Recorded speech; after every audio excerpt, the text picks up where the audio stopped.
Si Madam Kato ang aking inaantay para makapunta kami sa US. Busy pa tayo sa work eh. Kailangan muna natin Kailangan mo na maghanap buhay daw siya. Ha? Para marami kaming baon. Magpapunta tayo ng Las Vegas, punyeteng. Doon tayo magkakasino. Puta ka na. Graduate sa lahat ng casino dito sa Manila. Namiss ako ng mga COD ha. Dami pa rin chat sa akin ng mga COD text. Okada, Soler. Oh my God. Naman tayo. Oh guys, ayun no. Walang traffic kaya smooth ang ano. The road is mine. I am the queen of the road ngayon.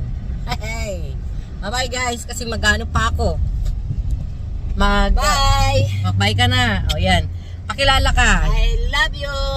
Ako si Loretta Shem. Okay. This is my boss, Madam Kato.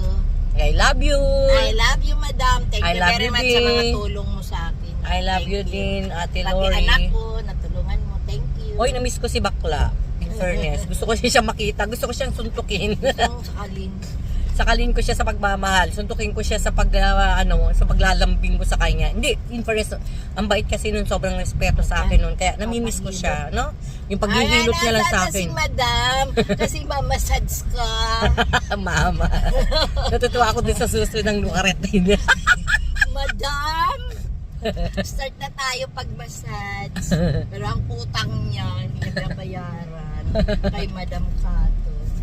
Sige na, bye-bye na. Magdadrive na ako. Bye. Bye.